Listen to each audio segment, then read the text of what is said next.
Welcome to Dinner for Her, a podcast about historical women with flavor. I'm your host, Mandy Walker, and each episode, a guest and I will have a good conversation about a woman they find inspiring. Then we'll have a meal together themed around that woman's life. It could be her favorite dish, or one that played an important role in her life, or even just something central to her work or culture. This episode, I am thrilled to be joined by one of my closest friends in the entire world, Becky Anderson. Hi. I had Becky's maiden name in there, and she was very put out, and she changed I was it. not. She slapped me, guys. I'm always very put out by anything you do. She slapped me, guys. She beats me when you're not here. As you can tell, Becky and I have been friends for a very long time, over 25 years, and we host another podcast together on the Pirate Core Network called What's On Tonight? Becky, can you tell us a little bit about yourself and why you chose the incomparable, one and only Eartha Kitt as your guest of honor? Well, Mandy, I was born an original sinner.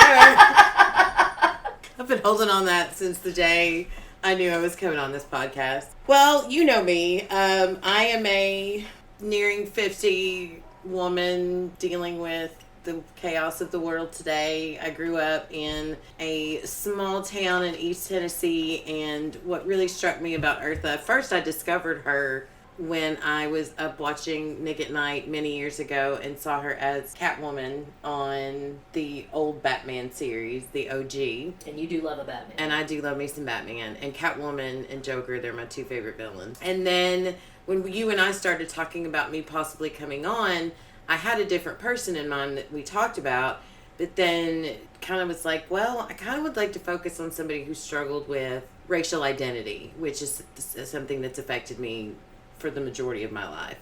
And with your help, Eartha popped up, and so I was like, yes, this is who I want to do.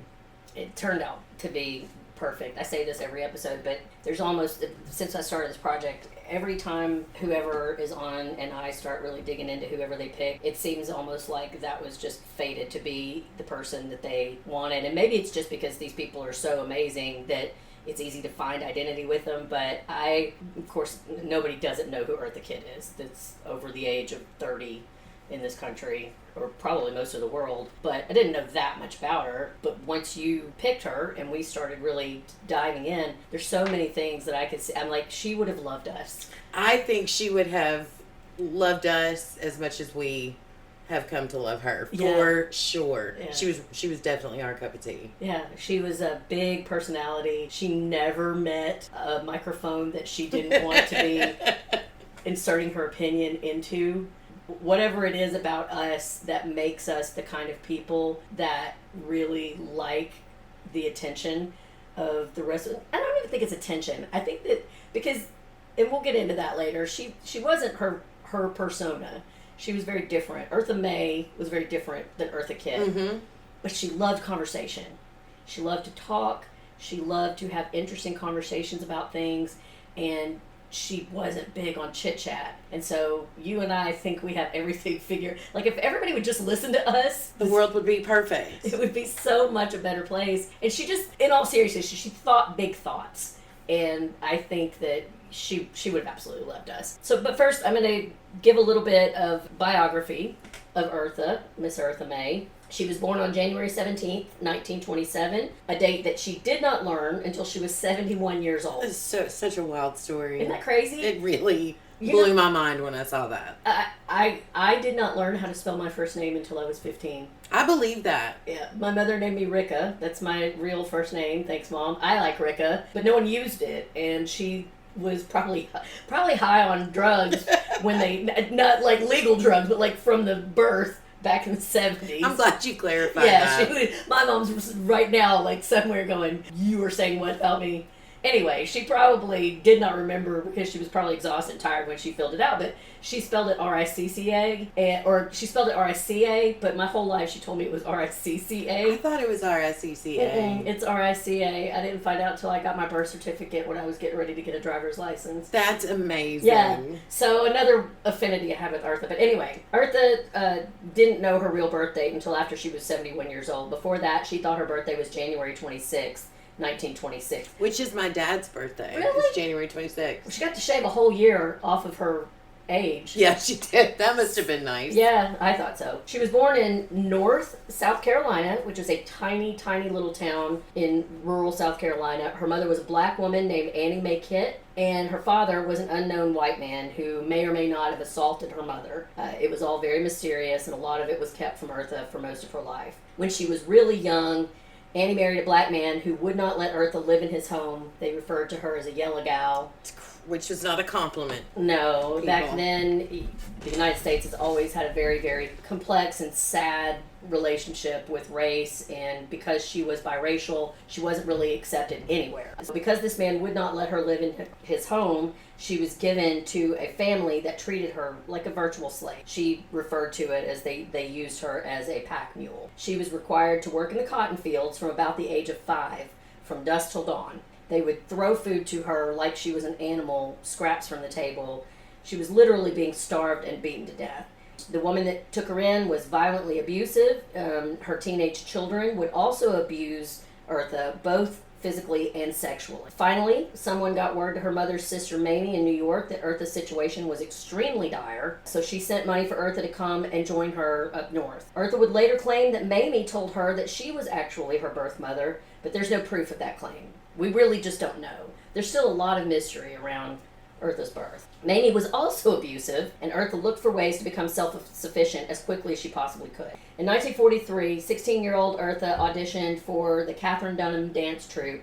This was the first self-funded, all-black dance troupe in the United States. She made the team, and this began her career in entertainment. Eartha went on tour with the Dunham Company to Europe, and when the company returned to the United States, the multilingual Kitt stayed in Paris, where she won immediate popularity as a nightclub singer. She made her acting debut as Helen of Troy, the most beautiful woman in the world, in Time Runs, an Orson Welles adaptation of Faust, in 1950. With her appearance in the Broadway review Leonard Sillman's New Faces of 1952, and with early 1950s recordings such as C'est si bon and Santa Baby and I Want to Be Evil, Kitt became a star. First, I want to say I'm very impressed with your authentic pronunciation of C'est si bon. Yeah, which I took high school French. Oh, did you? I wrote a song in French at one point. I'm gonna need to hear that one day. I'll sing it now. Ma maman est très très bon.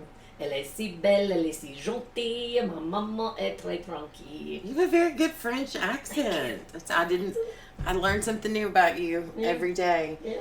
I wanted to say one thing really quick, and we can dive deeper into it when we get there. But what I thought was really cool about Eartha, when the Dunham Company was returning to the United States, and she was offered a chance to work in the nightclub, and the Catherine Dunham told her, you can't do it. You won't be successful. Yeah. And she's like, watch this. Yeah. And she stayed, and look what she did. I just loved that hint of the story of this young woman. I felt like that's almost where she was born. Her drive, yeah.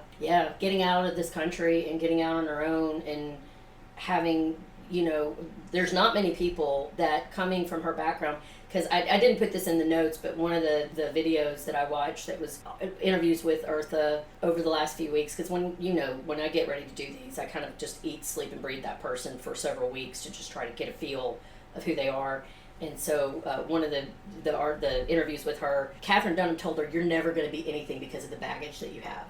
To hear a massive star at that time tell you, a 16-year-old, coming from such a traumatic background, I mean, a lot of people would have believed her and just caved. But you're right, that showed a lot of who Eartha is, that she was like, no, I'm not. She's like, hold my beer. Yeah, and she left the Dunham Company to do that. You're right, she did. So she came back to the United States, though, and continued in nightclubs. The theater productions, such as Mrs. Patterson and Shinbone Alley, films including St. Louis Blues and Anna LaCosta, and television appearances, notably as the role of Catwoman in the late 1960s series Batman. And she was so good. She was the best Catwoman. I mean, all respect to Michelle Pfeiffer and Halle Berry. She was the quintessential Catwoman. The lady was basically a cat. She was born to play that role, and she killed it. And I do, Michelle Pfeiffer's my second favorite, but Eartha, she set away. Yeah. And it was just, there's no comparison. I mean, because again, that Catwoman, was Eartha in many ways, because Eartha's persona was basically a slinky, mysterious sex kitten cat. Yeah. So there would be no... I don't think we would have the people... I don't think that Catwoman would have been as big of a character in pop culture if Eartha had not created that role. Yeah. So her career was almost derailed by an infamous afternoon luncheon at the White House in 1968 when First Lady Bird Johnson asked her thoughts on juvenile delinquency, and Eartha expressed her belief that it was because of the Vietnam War. President Johnson did not like that. Apparently he made Lady Bird cry, and, well, we all know what can happen with white woman tears sometimes. So President Johnson exerted pressure on people not to hire her, so she began touring again and taking gigs in Europe. When it was revealed after the Nixon impeachment that the U.S. Secret Service had been surveilling her for almost a decade, she was vindicated and began to be cast again in the U.S. Eartha continued to perform in plays, cabarets, movies, and in voiceover work for the rest of her life. She passed on Christmas Day 2008 from colon cancer. So there's her biography. What was the most interesting thing that you took away from our sources? Her strength and her courage and her willingness, or her ability, I should say, to not let the weight of the trauma. I mean, that woman suffered so much from so many different people. And yeah, there were opportunities that she had to learn to work through and deal with, and I think she still carried with her to her dying day, according to her daughter's memoir about her, which is really beautiful. I just think of the abuse and abandonment and all the things that she endured, yet she still, I feel like I have Maya Angelou in my head, but still I rise. Mm-hmm. And when I think of Eartha Kitt, that's what I hear in my head, is she's like, I'm none of this. And there's a quote that she has that I think we're going to go through quotes later so I can hang on to it until then. But she's like, keep throwing it at me and I'm going to make something of it. Yeah, it's that quote of the manure that the world has thrown at me, I've turned into fertilizer. Yeah, a lot of people would have buckled under the weight of everything that she went through. First of all, like I was watching again some of those interviews giving out a laundry list of the things that she did and what she accomplished. It just doesn't really do justice to how bad it was. She talks so much about how she was mute for the first few years of her life. She didn't even speak until she was much older. I'm sure people called her all kinds of names. I mean, she basically lived like a baby animal. And I was telling you that I saw this interview where she was discussing how things were with her and her mother. Did you know she had a sister? I want to point out here that our main source for this podcast is Eartha and Kitt, A Daughter's Love Story in Black and White by Kit McDonald Shapiro and Patricia Leavy. Kit is Eartha's daughter, who was the great love of her life. Literally. Yeah. They were one of the closest mother-daughter duos I've ever heard of in my entire life. So I want to point out here that our main source for this podcast is Eartha Kitt, A Daughter's Love Story in Black and White by Kit McDonald Shapiro and Patricia Leavy. And they don't get into this in that book, but I saw in this interview that she actually, at the time that she was given away, she had a sister who was dark-skinned. Who was dark-skinned. Acceptable. Yeah. So to speak. So I don't know exactly, and that's one of the... there's like so many things that I want to go back and I want to research for her. And me being me, like I want to solve the mystery of her parenthood so bad. Yeah. And I'm like already been like looking on Ancestry and trying to find pictures of the man that they thought potentially could be her father, that her unofficial biographer had claimed was her father, to see if there's any resemblance or whatnot. She does look like her sister. They look a lot alike. Her sister's just dark skinned, so they must have gotten her really distinctive jaw and all that. They must have gotten that from her mother. But at any rate, she was treated basically like an animal for several years. That's the kind of trauma that most people just never get up and move on from. And she just, once she saw her opportunity, she did it. But I think it's because she's so intelligent. I think that she had such intellectual curiosity about everything. I mean, like, we kind of breeze over in a lot of these articles that I read that she's spoke 4 languages. Mm-hmm. She didn't have a formal schooling. Like, she barely went to school. Well, her first performance when she was in Paris on her own, and she went to that nightclub, and she didn't really know how she was supposed to perform or what she was even supposed to do. And so she sang in French. Yeah. And it ended up being amazing. So she just figured it out. She literally figured it out as she went along. Yeah. But she paid attention. Like, I know her daughter says in the book that we listened to, she didn't like idle chit chat. She didn't like to start the conversation. She was kind of an introvert, I guess. But she would sit and she would listen. Yeah. And that's where, and then she would take that and she would go to a library or go wherever and look up what she heard during that conversation with some insanely famous people. Yeah. Unlike you and I, like, one of the things that her daughter talks about is how she didn't like gossip. She was not interested in idle gossip, that is not me and Becky. We will go on and gossip with you about, especially if it's gossip that doesn't involve us. That's the best kind of gossip. We love drinking the tea. Mm-hmm. But there was a quote, one of her famous quotes was that life was her school and her graduation would be her tombstone. Yes. Her diploma would be her tombstone. Yeah. And I love that so much because you know how much I talk all the time, and we talk all the time about our famous people, or our favorite people, are people who were lifelong learners. And that is such in this day and age, I think you can really see a difference because there's been so much social change in the United States, kind of like back then, you know, that I think that part of this crackdown that you're seeing on civil liberties is because so many people are uncomfortable with change. And there's just 2 kinds of people in the world. There are people that are terrified of anything different or new, and then there are people like Eartha who take it as an opportunity to just dig in. They don't expect the world to always be rosy and lovely and beautiful. They just deal with it as it comes. Well, like that story of her and her daughter when they're in Paris, and her daughter is dying for her to go to this amusement park, and she gets kicked out of the amusement park because it was South Africa. South Africa. Yeah, you're right. No, that's okay. Yeah, because she's black, and so I think it was the next day or later on, she was having a photo shoot at the hotel across the street. And she took that opportunity, instead of wallowing about it or making a scene like her daughter wanted her to do that day, she turned it into an opportunity and ended up making a comment about how that amusement park wouldn't let her enjoy the day with her daughter. In like a big interview. Yeah, with the amusement park in the photo behind her. It was so melodramatic. I loved it. Yes! I loved it. She knew drama. And she raised money for people, you know, building black schools. Thank you. Because it was during apartheid. And she got a bunch of different ethnicities of children to be able to go to that amusement park. She did, and I just loved it. I think her daughter said she's like something, what was her quote on God? Here, but he's always on time. Oh yeah, God may not be there when you want him, but he always comes on time. Yeah, something like that. That made me think of that.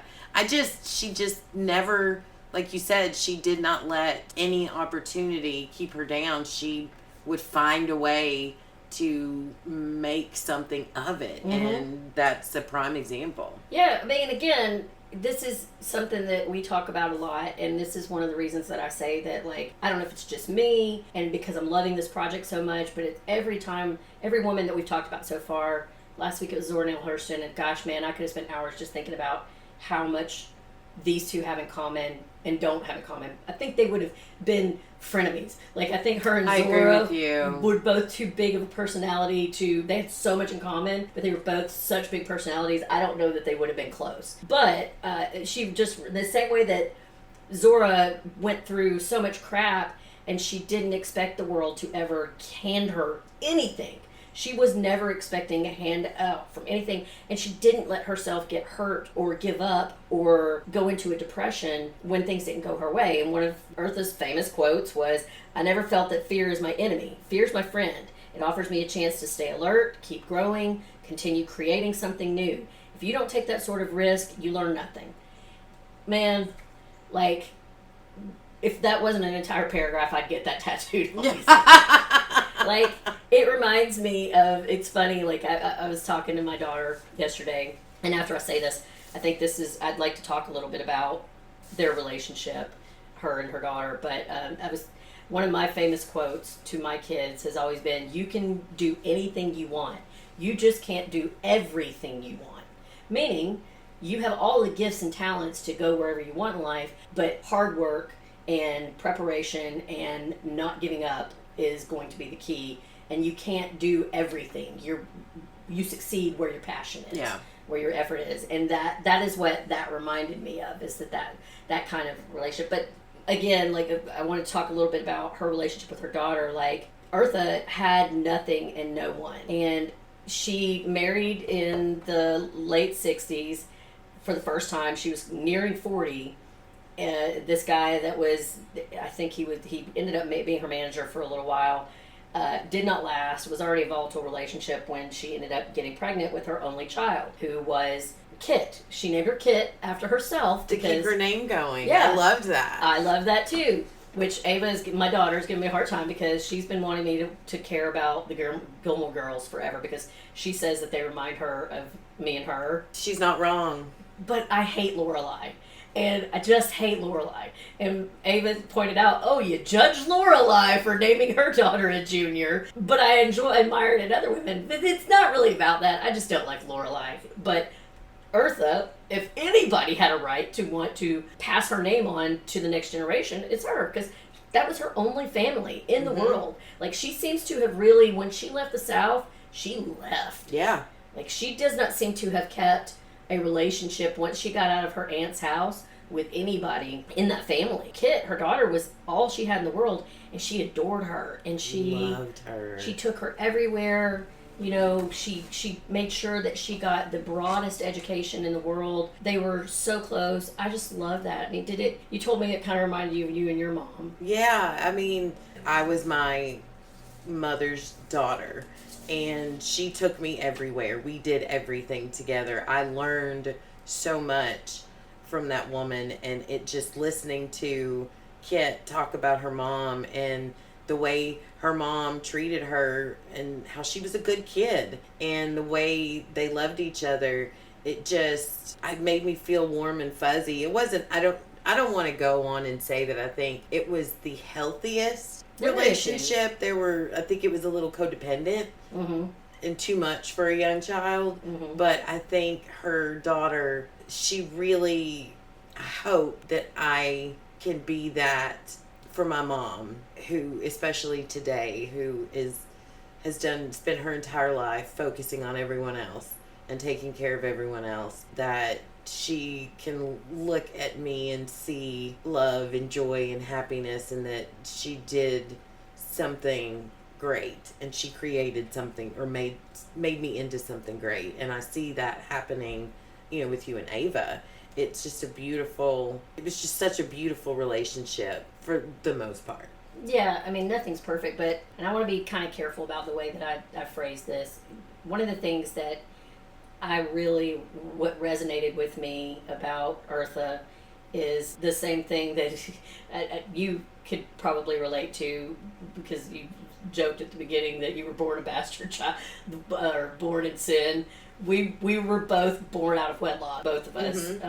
And my mother, I want to be very clear, my mother was always involved in my life. She did not just give me away the way that Eartha's mother did. My mother was always there. She was always a parental figure. I always knew who my mom was. But I was raised predominantly by my aunt, who loved me dearly. I know that she did, but there were challenges and struggles, and one of the things that I really identified with her was this feeling of abandonment that she had throughout her life. I mean, she says, if I was given away, if your mother gives you away, you think everybody who comes into your life is going to give you away. Yeah, it leaves an impact, and that's if it's okay if I can tell just a quick little story about, like you were saying, you were raised by your aunt, and I'm adopted, and I had the exact opposite experience with learning that. And that's, my parents both, I was adopted, and it wasn't actually until the last 5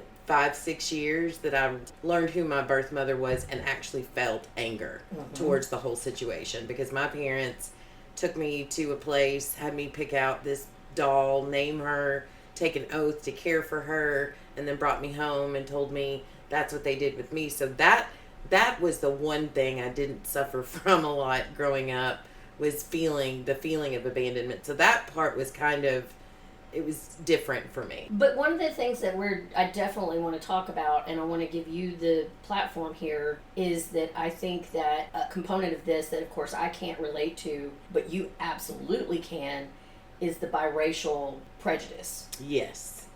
In addition to being given way, she also did not fit in with any community, especially the black community which surrounded her. I mean, for the most part, she lived in a very segregated society, so the people that she was around were predominantly people who were much darker than her, and they were awful to her, and it led to lifelong struggle with her racial identity. Well, one of my favorite quotes from Eartha is, discrimination is on both sides. And as I mentioned earlier, I grew up in a very small town in East Tennessee, beautiful place. Not a great place to grow up as a biracial kid. It was a predominantly white town, and we grew up in a predominantly white neighborhood, and I am lighter skinned than a lot of African Americans, and so, there were, Eartha talked about in her story where she wanted to move to Beverly Hills with her daughter, and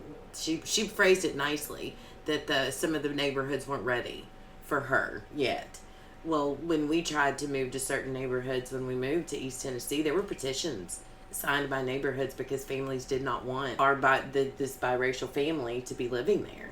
And I grew up, with friends, but I couldn't. There were sleepovers I did not get invited to because they did not want this black kid in their house. It was rough, and I didn't fit in there. But the ironic or really sad thing is that we weren't rich by any stretch of the means, but both my parents had great jobs, and we lived a good life. We were very blessed. So that set us apart from a lot of the black people in town because it was a lot of low income areas.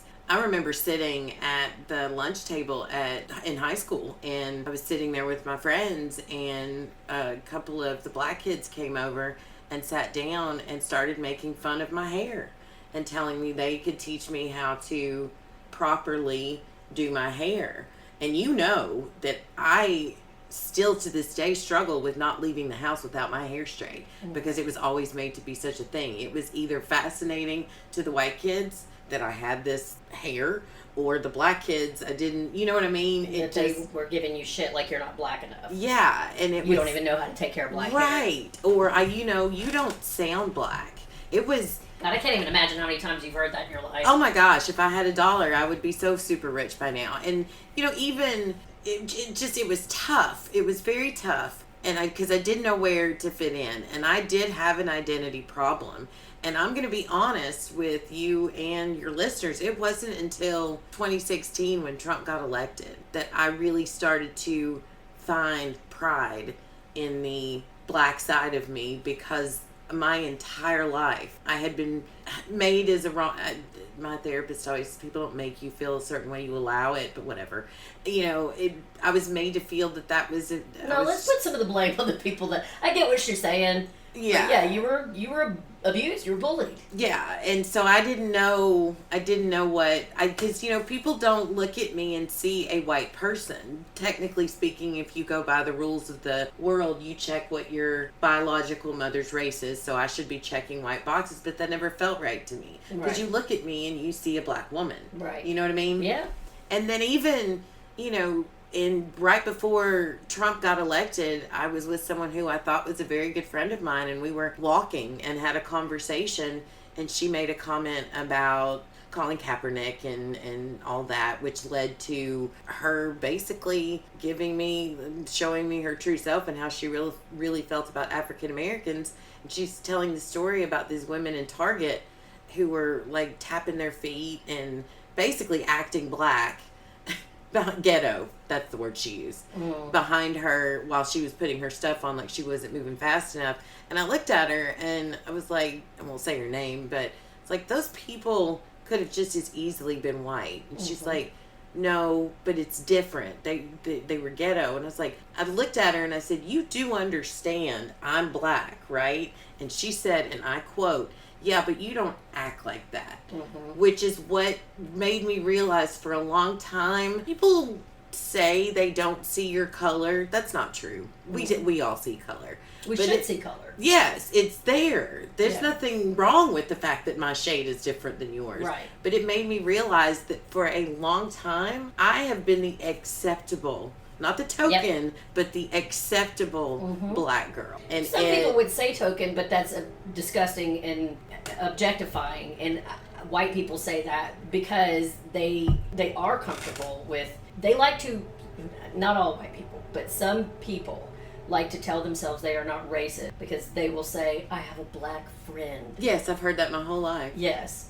And they feel more comfortable around you because you, I've got a few other friends who were either biracial or completely black, but they were raised in the suburbs before the last 15, 20 years. When we were kids, there was far fewer black families in the suburbs. And so they would go around their family, and I don't think it's just a biracial thing. I think it's, when Eartha was a kid, completely different because black families and white families did not live in the same neighborhood. But when we were growing up, like some of my friends that were not biracial, they were black, and they did not realize how racist the vast majority of the families their friends were growing up in, because they were not, and I'm using like air quotes here, they were not, they were good black people. Yeah. Yeah. And I know that you know now, like the saying that a lot of those racist people, including some people in my family, would use, that there's N-words and then there's good black people. Yeah. And that's how they thought.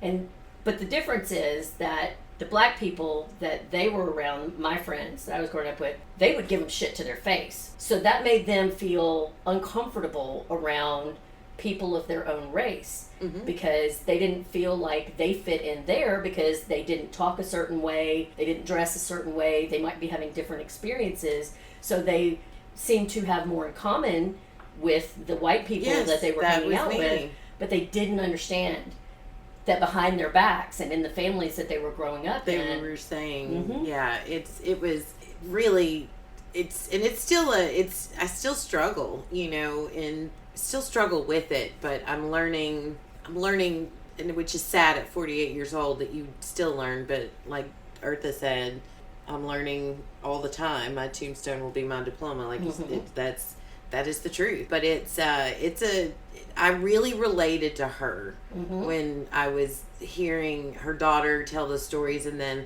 listening to some of the interviews that Eartha had done throughout her career. I wanted to just crawl through the computer screen and hug her because it was like, I get you. I get it. And discrimination does come from all sides. And that's one of the biggest reasons why I really wanted to dive into her story. Yeah. And thank you for giving me the opportunity to share mine. I hope you felt a lot of kinship with her, and I hope you felt a lot of strength and vision. I hope you felt seen talking about reading her, because I know that it's not as big of a community, or at least it's not as cohesive as a community as people who are raised in predominantly black neighborhoods and go to HBCUs and things like that. I think I mentioned in my last podcast that one of my other biracial friends had very similar experiences to what you did, and she has a lot of bitterness did have a lot of bitterness towards the black community. I think she's still working it out a little bit more than you. You seem to have a bigger perspective on it, like Eartha did. Because one of the things I love about her is that Eartha did not have a bigotry towards black people. I think that she did refuse to identify as black, but she was in no way, shape, or form. It wasn't because she was ashamed of black people or ashamed of the fact that that was her lineage. It was that she saw that all people were capable of being wonderful, human beings as individuals. Everyone. Yes. Human beings as individuals were capable of being wonderful and remarkable, and human beings in big groups of no matter what ethnicity are capable of some heinous shit. Mm-hmm. And so she thought that was part, and I agree with her, that is part of what is holding us back as a society. Now, there are very good reasons for people. I want people to be proud of their culture, especially black people, after everything that's happened to them in the history of this world. But I also understand why, when you are maligned and mistreated by a certain group of people, if you are somebody like Eartha, who then gets out and you see more of the world and you realize that there is so much more to the world than this racial hell that we've created in this country, it gives you the ability to understand that humans are fallible, but they're also all equally precious as individuals. And so she wanted the best for humankind. Yeah. And she didn't, I guess what I'm saying is that, she got in big trouble for speaking up for the black community, almost ruined her career when she stood up for, and she did a lot of volunteer work. She started her own dance company that still exists, and I will put in the show notes when we publish this a link to her theater community that still exists in, I think it was in Watts in South Central LA. She was not denying her black heritage. She just wanted to be an example. Like, she talks about her daughter Kit. One of the things that we haven't discussed yet is that Kit is white, like white presenting. She looks like she has the most beautiful hint of a tan. Right. And she's olive complexion. She's blonde haired. Yeah. I mean, I was shocked when I Googled her. I was like, whoa. Yeah. Okay. Yeah. But it's speaking of that, I want to read her quote real quick, and then I want to go back to talking about that. She says, I've always been multicultural myself. I'm not black, I'm not white, I'm not pink, I'm not green. Eartha Kitt has no color, and that is how barriers are broken. Yes. Yeah.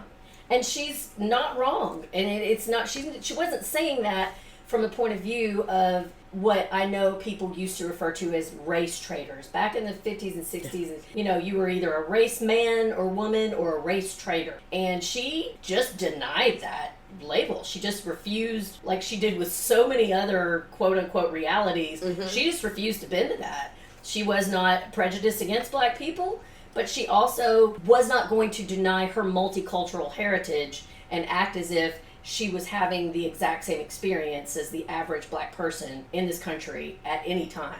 And so one of the things that her daughter Kit talks about is how her mom called her a mutt, and she just loved that she was, to her mind, her mother's mind, she was a representative of all cultures.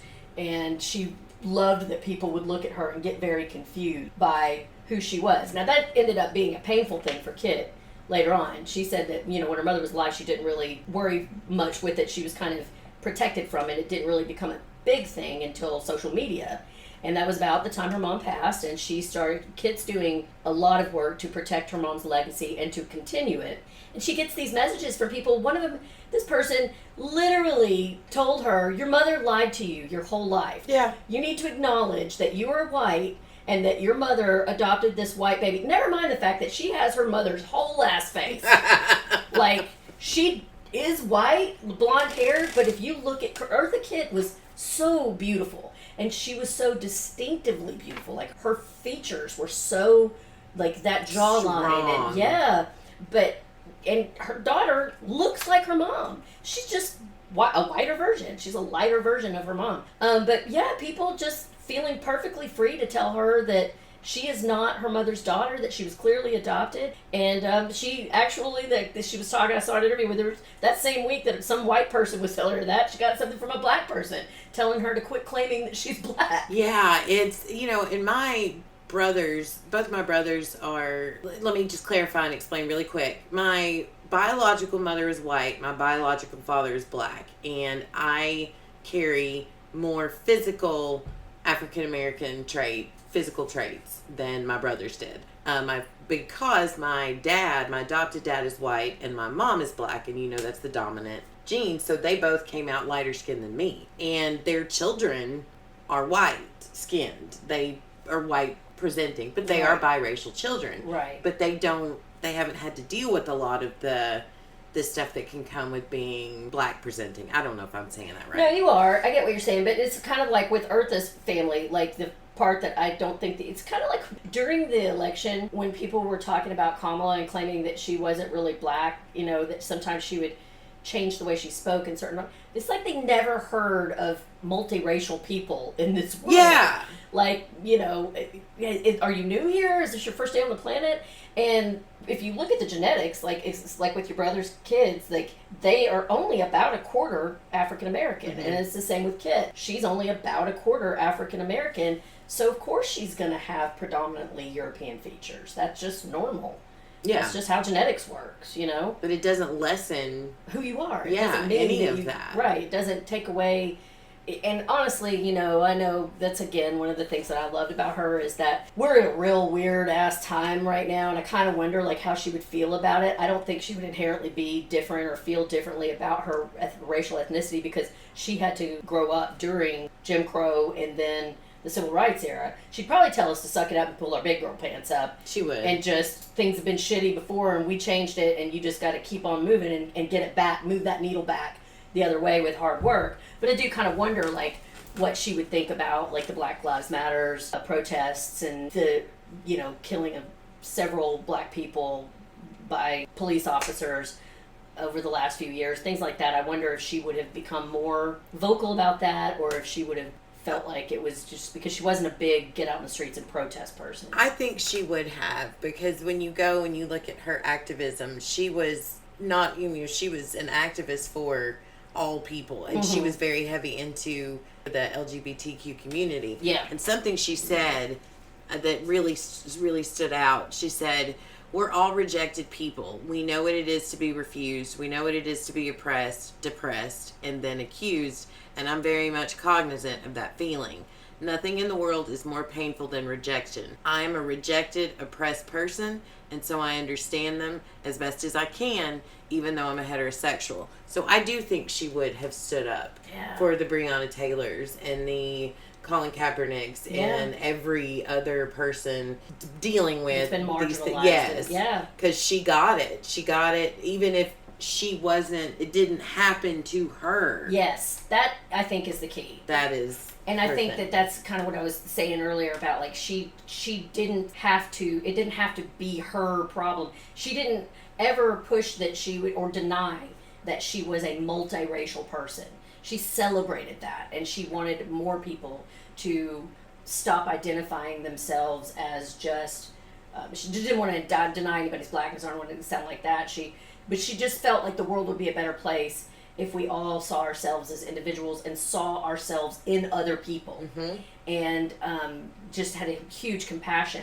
So just because she wasn't out, marching in the streets or doing things like that, just like with the story about when she integrated that music park in South Africa, she always had the long game in her head. And she was patient. Yeah. So patient. God, I'm so glad. If for some reason Kit ever listens to this, you had an amazing mother, but I'm also real glad that I did, because I bet that she could scare the bejesus out of you. She mentioned once, and she said something, she said it in her mother voice, and I'm like, I feel like everything that woman would say to you would be in a mother voice. Right. I'd be like scared the whole time, but then again, we saw the Eartha Kitt persona. Yeah. That's what we saw. I wonder what it was like to see Eartha May. Yeah. Because she talks a lot about how Eartha May and Eartha Kitt were two different people. Very. And I think this is a good time to get to that, Eartha was not this sex kitten persona that she sold to the world. I mean, she was very savvy. She quickly realized that, because she made it through the world of dance, and she knew how to move her body, and she was sexy. I mean, she just was. She was just a beautiful, talented, smart woman. Orson Welles called her the most exciting woman in the world. Yeah. Yeah, and she I think believed that. She was like, you're right, yeah. She believed Eartha Kitt was the most exciting woman in the world, but she also believed that was a persona, and that Eartha May was a completely different person. Eartha May didn't want jewels. She didn't want fur coats. She didn't trust gold. She wasn't the chick from Santa Baby. She said, give me land. If you want to be in my life, give me land, because she loved the earth. And that's another thing that I really loved and related to her. Her daughter was talking about how, she was talking about religion, and how Eartha was like, I don't need to go to church. Church is right outside. And I do go to church. Mm-hmm. But there are some days when, it's springtime. I'm about to jump into yard work, weeding and planting, and I'm excited. It's hard work, and I'll be tired at the end of the day, but I'm excited about it because there is something, a church, a man built that church.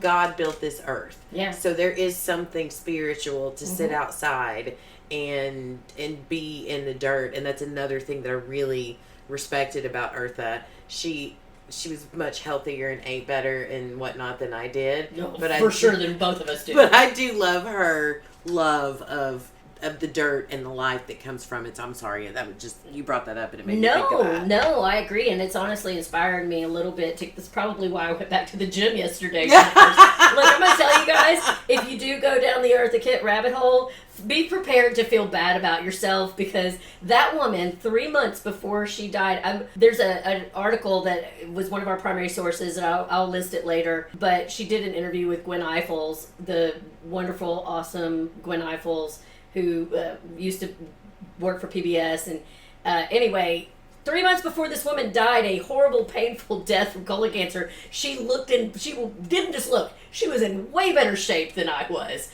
She was up there dancing and moving the legs. She performed. Yeah. Gave a performance. A beautiful performance. And just the strength and everything that she had.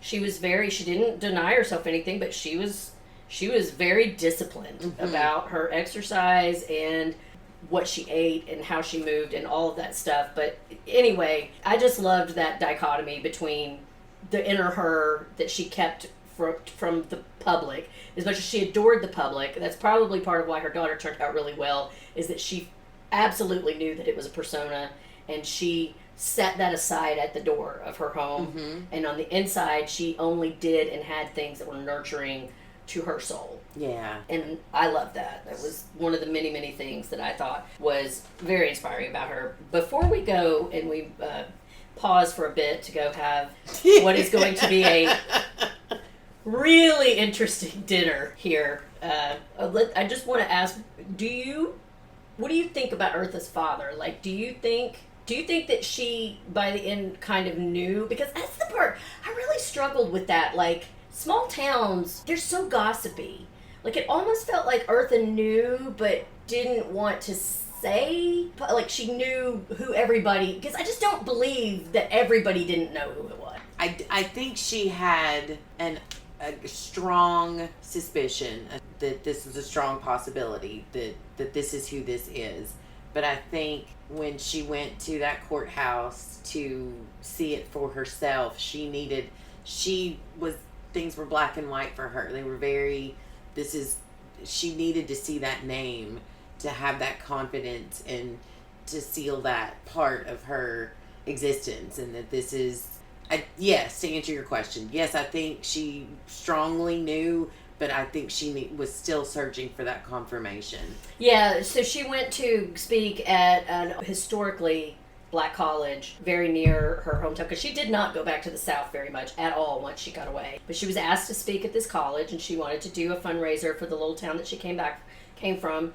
And so when she was 71, she went back and did it, and she just kind of jokingly but not jokingly threw out to the college students, which I guess it must have been a lot harder to get a birth certificate in South Carolina back then. That was part of the mystery to me, because I remember when I was in 1991, 92, me and my girlfriend Amy got copies of her birth certificates when I found out how my name was spelled, so that we could get into a bar that was bands were playing at. So we faked our birth certificates on a word processor to show that we were 18. I'm certain it fooled no one, but they still let us in. Right. Probably just E for effort. Like, yeah, you don't drink, you can come in. But when she went, they did get, apparently it was this big hullabaloo to get a copy of her birth certificate. They would only let her see it in presence of a judge. Yeah, it was very serious. Yeah, and then the father's name had been blacked out. Which and apparently was common. Well, yes, probably. But the whole, they wouldn't even let her take her birth certificate. Yeah, it's weird. She had to be in the presence of a judge, right. Like, I could understand why. Maybe it was because it was the original and she wanted to see the actual one on file. And that maybe that's why, because we just go and get copies of our birth certificate. Yeah. So maybe it was because she wanted to see the actual handwritten birth certificate, and I think it just broke her when she saw that the father's name had been blacked out, and that after all these years, I think that the unspoken subtext there was that she was hoping that these people who very likely knew who he was would be dazzled by her. And just because she was so persistent and she charmed almost everyone on the planet. Yeah. And I think it really broke her to go back to the South and run up against these people who probably knew her father's legitimate family and were still protecting him all these years later. Yeah. I think that's what that was all about. Yeah, that makes sense. Yeah, just heartbreaking. So we are going to pause now and going to go finish up the last few parts of our dinner that, frankly, this is going to be interesting. And I hope that all of you are still speaking to me after you hear what we're going to eat. But honestly, you're just going to need to blame Eartha for that. She's why we're doing this. Yeah, it's the only recipe of hers that I could find anywhere online. I even reached out to Kit. Kit's, by the way, on TikTok. She's on Facebook. She's got a business selling Eartha-inspired jewelry. So I did email her to see if she had any other recipes that her mother may have enjoyed, and I didn't hear back. So, here we are. We'll be back with you in just a few.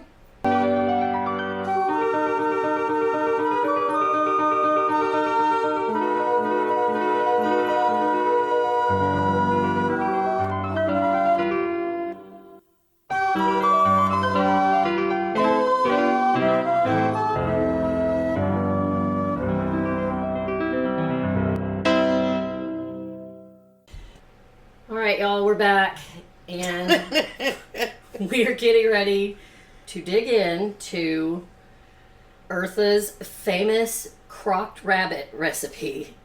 Yes, rabbit. On Easter, of all weekends, we're about to eat Peter Cottontail. And, for some of you guys, that may be, what's the big deal? I like to eat novel proteins all the time. I have a firm, I don't like to eat any of Bambi's friends rules. So we really tried to find any other recipe that might have been related to Eartha. But this is the only recipe that she ever published in full. I found a recipe for the way that she liked to saute greens, but as far as like entrees go, this was literally the only one that I could find. Even though, as we're about to get into, she had some very strong opinions about food, much like everything else in her life. But very healthy. Yeah, very healthy. So, the rabbit. We spent the greater part of yesterday, once we finally acknowledged to ourselves that in the interest of the podcast... authenticity. Yes, in the spirit of authenticity, we should stick with the recipe that we know for sure that she prepared and enjoyed. So here we are, about to lose all possibility of ever getting another Easter basket from the Easter Bunny again in our life, because we're going to dig into one of his babies. And I'm not sure if I'm more horrified at the idea that I might like it or it might be really gross. Yeah. But here we go. Cheers, Becky. Cheers. Oh, Lord. Okay. All right. Here we go. Tearing off a chunk. God, trying to get a piece that's not bony. Oh my God. Guys.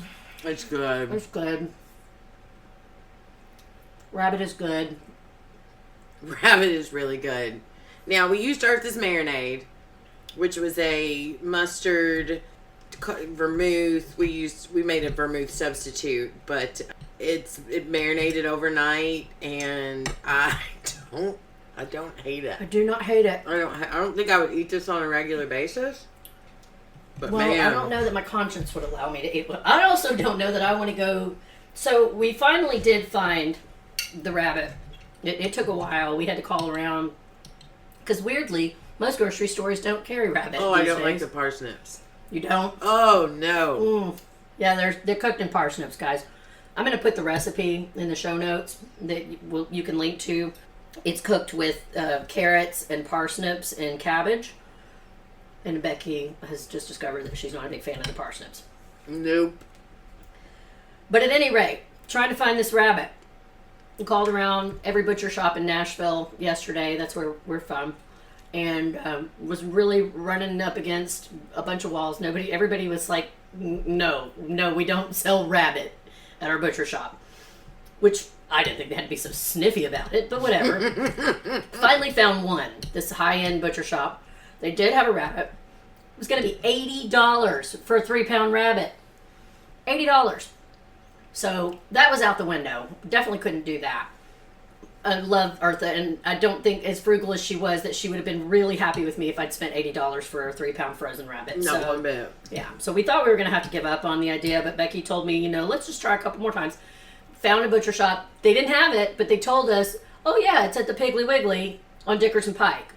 Now, if you live in Nashville, you would know that Dickerson Pike is not necessarily the nicest area of town. It's one of the poorest areas of town.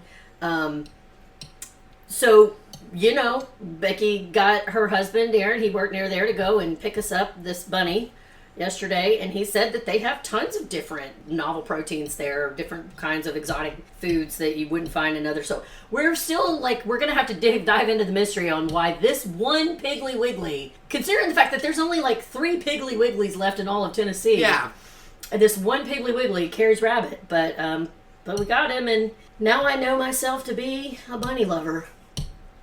I don't know what to do. I'm not gonna say I'm a lover. It's not bad, but I dig it. I mean, it's like Darren, my husband, has had this before, and he was just saying it's like dark meat chicken. Mm-hmm. And it is a lot like dark meat chicken. Yeah, I think we followed a recipe, and I don't even think we cooked it as long as it said. No, it's a little dry. Next time, oh God. You just said listen next to me time. next time. I already said next time. I'm sorry, Peter Cottontail. Oh, I'm sorry, Thumper. You're getting cold for Christmas now, too. This is what happens, when you become a zombie. At first, you feel really guilty, and then you just have an insatiable taste for forbidden meat. That sounded really dirty. How good it did, but we do love forbidden meat.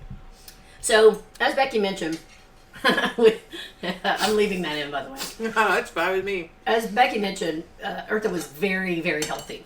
She had very strong opinions about people, and this was way before this was a popular thing. This is just how ahead of her time she was. She did not believe in processed anything. She was not a fan of any kind of processed foods.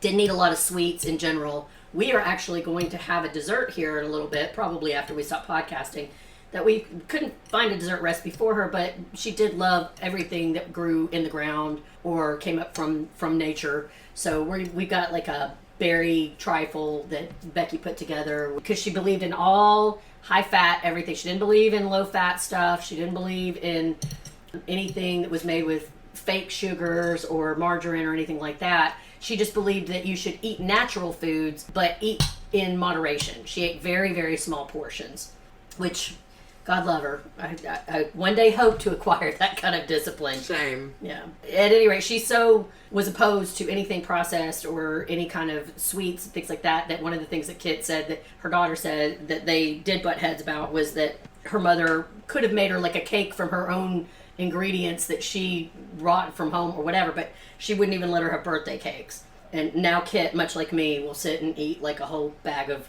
Oreos at one time. Unfortunately, I don't have Eartha Kitt's metabolism to keep me from... No. Yeah. And Kit said she is blessed with it. She is. She looks beautiful. Another thing she inherited from her mother is that she is now in her early 60s, I believe. She looks like she's at least 20 years younger. She's beautiful. Gorgeous woman. So anyway, we tried to Becky sauteed some mushrooms for us to have with our parsnips and carrots and cabbage and our bunny rabbit. Oh, and the dessert. It's really good. It is really good. Oh, yeah, the dessert. I'm sorry. It's granola. It's a granola crust.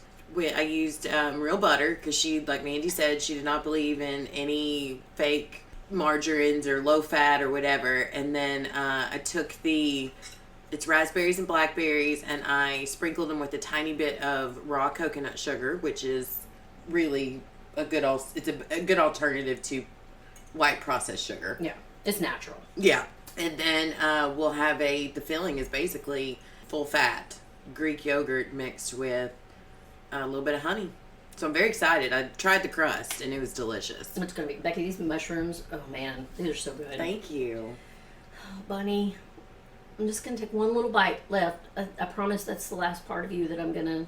I'm about to eat the rest of her bunny. It does have a lot of bones in it. It is bony, yeah. The way it came, y'all, it was two, I'm guessing the thighs, and the rest were just little pieces. So it was... Well, thank God you didn't have to butcher cut it up. Yeah. I wouldn't have. Yeah. That thing would have gone into that pot hole because it was enough.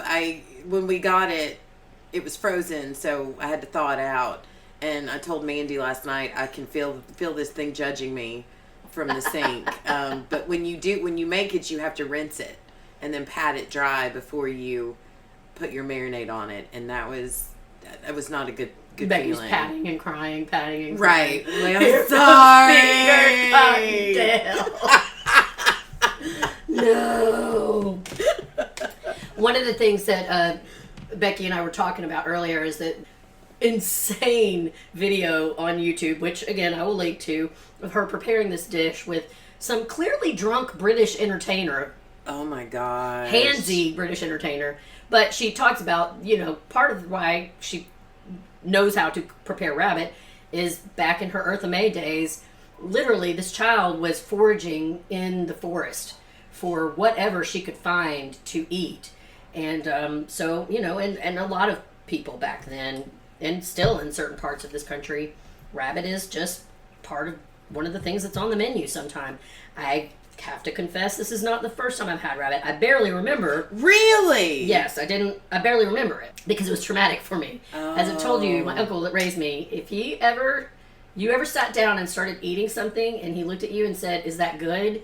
You know that you just put one of baby's friends in your mouth. Oh, yeah. That's how I ate deer. That's how I ate squirrel. I had hog brains, which hog brains are delicious. I'm just going to tell you, put them in eggs. That, I'll tell you, I will not try. Well, and then rabbit. I never ate any of those again because I do feel so much guilt. I don't know why. It's so hypocritical. It is. It's all the same. I just don't eat the cute ones. But there are cute little bunnies that hop around my yard, and I love them and I feed them, and I don't want to think about eating them. So it's something weird about deer and stuff like that just... It's a stigma or something that I feel weird about eating it, but I respect her. She said that those were in abundance. There were rabbits all over the place, and so she would do what she had to do to eat. So I respect her choice, and I think she, over the years, I'm sure as she grew her own things and learned to cook more, it probably was a comfort food for her. Yeah. So she learned how to fine tune and perfect the recipe, and it is a really, really good recipe. It is good, and unfortunately I now know myself better than I did when I came in, and it's not in a good way. Well, usually when you hang out with me, one or both of us leave worse than we came in, so that's not necessarily unusual. We always are facing some horrible truth about ourselves. Yeah, it's just a par for the course. I would have loved to have seen her garden. She was very proud of her gardens. Everywhere she went, she made sure that there was space that she could grow her own food, even if it was an apartment. When she was touring, you have a pot, you have land. Yeah, it kind of reminded me of my mom. My mom loves to grow things. That's kind of reminded me of your mom too. Just she got that joy that you were talking about, that that energy that you get from growing things. Even if it wasn't just about supplying herself with food, although she did, it wasn't just for show. There was a story that she was talking. Yes. When her child turned orange. Yes. Do you know that happened to me? So once Kit would go out and she would go and grab carrots out of the garden, and when she was 8 years old, her teeth started turning orange, and they took her to the doctor, and it turned out that she had keratin poisoning, which is a thing that can happen if you eat too many carrots. That happened to me when I was a baby. I can't wait to tell my mom about that experience with Kit, because I was the only person I've ever heard of. When I was a baby, I really liked orange or baby food carrots, and same thing. I started turning orange like an Oompa Loompa. A friend of mine, his niece, when she was a baby, same thing. He sent me a picture of her, and her nose was orange, and they had to stop giving her so many carrots. That is one thing. Maybe that's why I'm brown, is because I just like chocolate so much. When you don't really love carrots. I don't. I love raw. I like raw carrots, but something about cooked carrots. If eating chocolate turns you brown, I would be the darkest woman on this planet. Believe me, I've tried. It's not working. But yeah, so she loved to grow things, and she loved to have her own food. No, the story, though, that I was really thinking about was the one where she was talking about she was eating with somebody famous, and she was taking the leftovers. Oh my gosh, she brought Tupperware out to eat. And they're in like first class, like the nicest place in Michelin Paris. star restaurants, and she brought Tupperware. And whatever these people, famous people, imagine sitting there with a James Dean, or for the younger generation that might be listening, a Hayden Christensen, I don't know. Timothy Chalamet. Yeah, that guy. And he finishes his meal, but he doesn't eat it all, and you pick it up, and your mom picks it up and puts it in a Tupperware to take for later. But that's her mentality. Is she spent, I imagine, growing up hungry and not knowing when your next meal is going to be, that would be important for you to know where your next meal is going to come from. So I get her mentality on it, but I imagine her child kid sitting there with her like, oh my God, what are you doing? She said if I'm at dinner with the Queen of England and she doesn't finish her food, I'm going to ask her if I can take that dinner roll. Like, I'm going to do. Do you mind if I? And she would too. That's what I love about her, because I named part of our slogan of the What's On Tonight podcast is quirky, is because I have been told my whole life that I am a quirky individual. Same. And Eartha was quirky. She was a nerd. She was a nerd. But she was eccentric. Right, that's what I mean. She was a nerd is the highest compliment. Yeah. She was not trying to impress anyone or anybody. Didn't matter how famous. Mandy's rabbit. You could be she liked interesting people. It did not matter to her whether you were the guy that was parking her car at a hotel or you were the king of, Morocco. She was going to treat you exactly the same way. If you were interesting, she liked you. If you were not, she just avoided you. She just didn't talk to you. She just would not speak to you. And it didn't, she wasn't impressed with money or any kind of trappings of fame. She just really liked interesting people. I'm eating Mandy's, which I identify with. I'm Eartha Kitt and Mandy right now. I'm eating the rest of her rabbit. Yeah, I left my rabbit alone because I'm afraid, big old clumsy me, I'm going to end up choking to death on one of those bones, and that's not how we want to. I will let you. Am I in your will? No, remember, you're my. Oh, that's right. I'm your assistant. Who was I had to read that like 3 or 4 times. Yeah, I don't remember adding that. My emergency contacts, Becky's listed as my assistant. So they'll call her first. You know me. I'm like honored to be an emergency contact. Just like, and then you notice that you're my emergency contact because you are my assistant. Yeah. She put it in there. She's like, if somebody calls and asks if you're my assistant, something really bad's gone down. Yeah. Oh, anyway. Well, guys, we are going to go ahead and wrap up this episode of Dinner for Her. I have had a fantastic time sitting here with my bestie, ruining my palate for the rest of my life by finding out that I, in fact, do enjoy eating Thumper, Bambi's friend. Our sources for this podcast were Eartha Kitt, Biography, Songs, Catwoman, and Facts by Encyclopedia Britannica. Eartha and Kitt, A Daughter's Love Story in Black and White by Kit McDonald, Shapiro, and Patricia Leavy, Simon & Schuster, 2021. And An Evening with Eartha Kitt. This is a series that you can find on YouTube, and again, I will link it. That was a project called The History Makers, that are people that are trying to acknowledge the contributions of Black performers. And it's a really very cool series that I'm glad I found. And I encourage you to go and watch all of these and all of the other amazing, funny, quirky, interesting stories that you can find about her and interviews with her on YouTube. It's been fun. It's been fun living in Eartha Land for the last week or so. Oh, so much. Yeah.